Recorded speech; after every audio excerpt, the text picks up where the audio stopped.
अस्सलाम वालेकुम भैया, मैं हूँ रेहान कनाडा से। उम्मीद है आप लोग सब ठीक ठाक होंगे, मज़े में होंगे और मज़े मज़े से अपनी ज़िंदगी गुजार रहे होंगे। आज का भैया मेरा टॉपिक है फ्लैग पोलिंग। फ्लैग पोलिंग क्या होती है, मैं आपको इसको बताने से पहले थोड़ा सा मैं आपको उसका जो है वो कुछ चीज़ा चीज़ा मैं बातें आपको बता दूं। देखिए, बहुत सारे लोग जो है तो होते हैं ना यहाँ पर। Basically flag polling it's related to your LMI towards work permit. तो मैं आपको बताऊंगा फ्लैग पोलिंग लोग किस किस वजह से करते हैं, क्यों करते हैं। आजकल बहुत सारे लोग ये भी बहुत कहते हैं कि यार खुद तैयारी करो और खुद जो है ना वेबसाइट पे जाओ और सारी चीज़ें ना अवेलेबल होती हैं, और उसकी जो है आप खुद करने बजाय किसी लीगल कंसल्टेंट या इमिग्रेशन लॉ कंसल्टेंट या लीगल लॉयर के पास जाने से पहले। तो यार मेरा इसमें जो है थोड़ा सा डिफरेंस ऑफ ओपिनियन ये है कि ठीक है, किसी हद तक मैं इस बात को ये मानता हूँ कि आप किसी भी कंट्री में जब आ रहे हैं, कोई अपना लीगल प्रोसेस कर रहे हैं, तो you should know about everything. तो आप पहले उसके बारे में स्टडी करें, लाइक ड्यू डिलिजेंस करें, उसको जाके उसकी वेबसाइट के पर जाएं जो canada.ca होती है या IRCC की वेबसाइट होती है या CIC.gc.ca की वेबसाइट होती है। वहां पर सारी इंफॉर्मेशन अवेलेबल होती है, लेकिन उसको सारा स्टडी करें कि उसकी आपकी लाइक वो कहते हैं ना कि एग्जाम स्कूल में जब जाते हैं तो आप घर से पढ़कर जाते हैं, लेकिन जब आपको फिर भी आपको टीचर की जरूरत पड़ती है जो आपको हेल्प आउट करता है। तो एग्जैक्टली सेम लाइक अगर आप अपना कोई भी लीगल प्रोसेस कर रहे हैं, कोई कुछ भी कर रहे हैं, तो you should know about everything कि भाई मैं क्या करने जा रहा हूँ। जब आप कंसल्टेंट के पास साथ बैठते हैं, उसका डिस्कशन करते हैं, उसका मीटिंग करते हैं, या फिर उसके साथ जो लॉयर होता है उसका मीटिंग करते हैं, तो वो एटलीस्ट जब वो आपसे सवाल कर रहा है या आपको कुछ बता रहा होता है, तो आपको उसके बारे में पता होना चाहिए कि यार ये बंदा जो है ना मुझे ये क्या बात बता रहा है, और मुझे वो आप उससे फिर क्रॉस क्वेश्चन कर सकते हैं, बिल्कुल कोरे भी ना हो जाए। लेकिन बहुत सारे लोग ये कहते हैं कि यार खुद तैयारी करो, खुद अप्लाई करो और खुद ही हो जाएगा। ऐसा नहीं होता। ऐसे बहुत एक्सेप्शनल होते हैं, बहुत ही एक्स्ट्राऑर्डिनरी जो लोग होते हैं ना, जो बिल्कुल ही चीते होते हैं, उसमें घुसे हुए होते हैं। एडमिनिस्ट्रेशन वर्क उन्होंने बहुत ज्यादा किया हुआ होता है, काफी चीजें उन्हें पता होती है। लाइक मैं इसकी मिसाल ये दूंगा, लाइक 10 बंदों में से 2 बंदे ऐसे होंगे जो बहुत ज्यादा एक्स्ट्रा ऑर्डिनरी चीते किस्म के होंगे, और जो अपना केस जो है ना वो थॉरली खुद लेके चले जाएंगे। 8 लोग जो होते हैं जो जो दूसरों की बातों में आ जाते हैं कि यार ये तो कुछ भी नहीं है, हलवा है, कर देंगे यार, अप्लाई हो जाएगा। वो लोग जाके फंस जाते हैं, क्योंकि कुछ ना कुछ ऐसा लीगल क्वेश्चन उनके पास आता है, या कहीं ना कहीं आके वो फंसते हैं। तो बेटर कि आप इसकी स्टडी करें, तैयारी करें और पूरा पढ़ें कि इसका क्या प्रोसेस है। फिर लीगल एडवाइजर से के साथ बैठ के अपनी मीटिंग करें, अपने केस के बारे में थॉरो डिस्कशन करें। देन उसके बाद देन यू विल डिसाइड कि यार मैं खुद कर सकता हूँ, या मुझे मेरा एक जानने वाले थे, मैं साउथ अफ्रीका में रहते थे वो, तो उनका केस हमारे पास आया, तो मैंने अपने दोस्त को रेफर करा जो कि यहाँ पर IRCC का रेगुलेटेड कम्युनिकेशन कंसल्टेंट है। क्योंकि मैं कंसल्टेंट नहीं हूँ, मैंने आपको हमेशा बताया कि भाई I am not like regulated consultant. मेरे पास डिप्लोमा और मेरे पास डिग्री जरूर है, बट मेरे पास लाइसेंस नहीं है।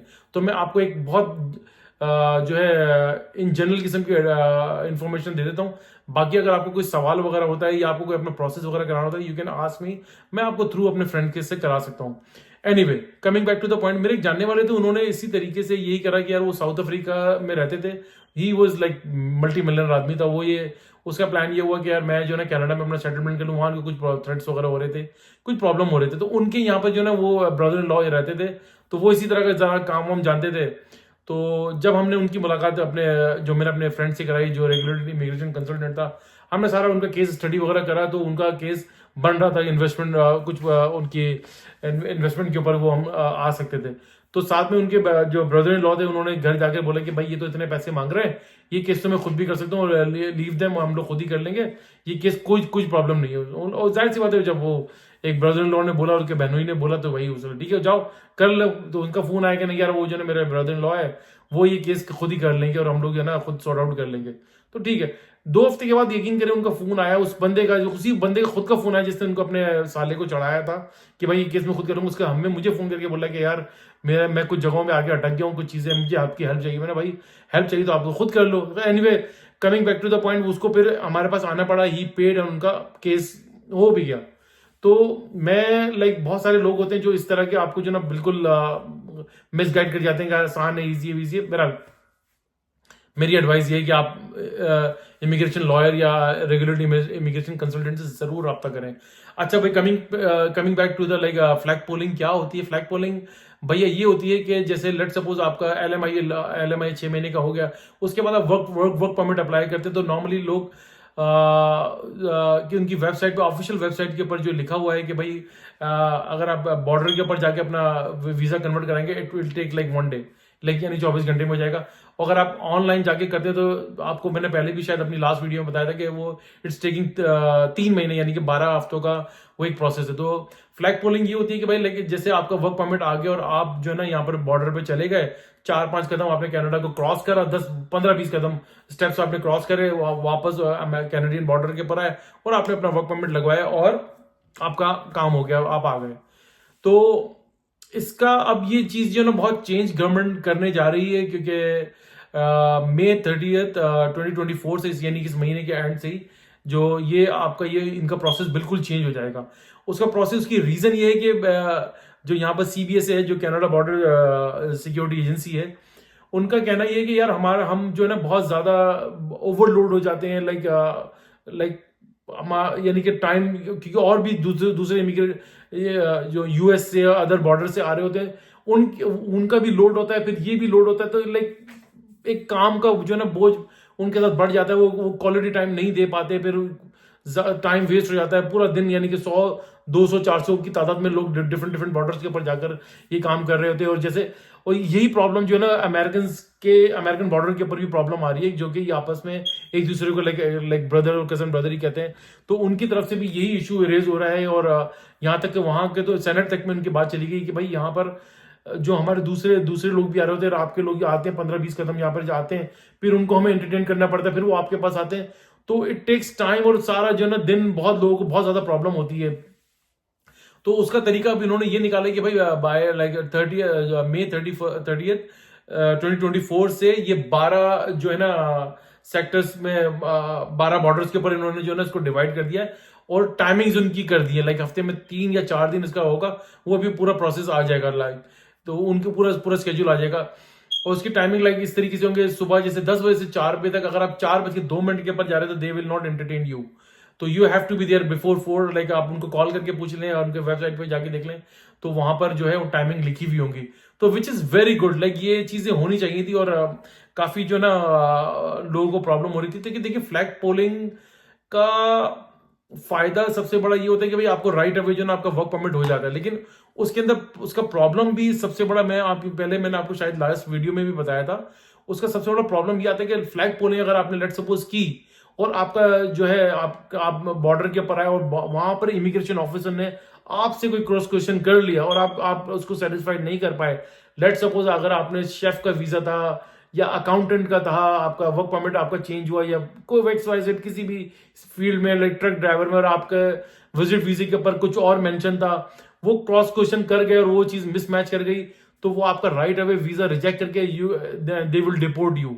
वो आपको डिपोर्ट भी कर सकता है।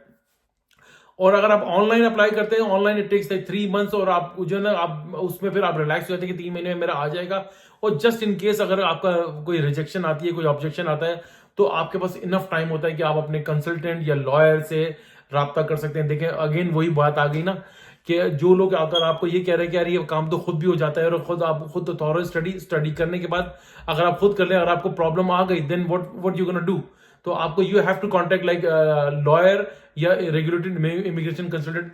तो कहीं ना कहीं भैया आपको डॉक्टर की जरूरत पड़ती है, टाइलेनॉल, एडविल और ये अदर दर्दों की दवाएं खा के जो ना आप अपना इलाज वक्ती तौर पे दबा सकते हैं, लेकिन जब खुदा ना करे बड़ा प्रॉब्लम होगा, you have to like contact a doctor और आपको हॉस्पिटल जाना पड़ेगा। तो यानी कि इन दवा वहां जाने से, वहां देर से जाने से बेहतर है आप अभी चले जाएं। तो ये सब चीजें हैं, इन चीजों का ख्याल रखिएगा भाई। अगर आप जेन्युइन हैं और आपको जेन्युइनली आप समझ सकते हैं कि यार मैं सेटिस्फाइड कर सकता हूँ बॉर्डर के ऊपर, और मेरा बिल्कुल जेन्युइन केस है, तो गो फॉर इट। अपना वहां पे जो टाइमिंग्स देख लें, 12 सेंटर्स उन्होंने जो बनाए, कहाँ ये डील कर रहे हैं, किस टाइमिंग के ऊपर डील कर रहे हैं, आप जाएं और उसके ऊपर जो ना वहां पर जाएं और उनको, और खुदा ना करे देखें एक और भी उस चीज हो सकती है, लेट सपोज आप जेन्युइन केस है, आपका सही है, और आपके पिछले कोई इमिग्रेशन के अंदर कोई कॉम्प्लेक्सिटी आई है, तो उसके ऊपर भी आपको प्रॉब्लम हो सकती है। लाइक आपको सारे लाइक सर्कमस्टांसेस देखकर जो ना आपको decision will be yours. Like आप ज्यादा अक्लमंद हैं, आपको बेहतर समझ सकते हैं कि फैसला आपने ही करना है। बाकी हमारा काम है, लाइक मैं तो आपको अपडेट ही दे सकता हूँ इतना, लाइक इमिग्रेशन में I am not immigration officer, not even I am regular immigration consultant. तो बेहतर ये है कि आप अपनी पूरी तैयारी करें, अपना जो भी वीज़ा है आपको, इधर यू गो फॉर ऑनलाइन और इधर यू गो फॉर और बॉर्डर के ऊपर जाएं और लाइक सेम डे वीज़ा लगवा कर आ जाएं। उम्मीद है आपको आज की मेरी वीडियो पसंद आई होगी। अगर आपको मेरी वीडियो अच्छी लग रही है तो उसको प्लीज़ लाइक करें, सब्सक्राइब करें और बेल आइकन का बटन जरूर दबाइएगा। प्लीज़ शेयर करना ना भूलिएगा। दुआ दीजिए, दुआ लीजिए, दुआ में बड़ी ताकत है भैया। सदका खैरात यानी कि चैरिटी करते रहा कीजिए, ये आपको बड़ी बड़ी बलाओं से बचाते रहता है। मेरे लिए दुआ करते रहा करें। और अब तक के लिए इतना ही। इंशाल्लाह अगली वीडियो के साथ मैं फिर हाजिर होऊंगा। अल्लाह हाफिज़।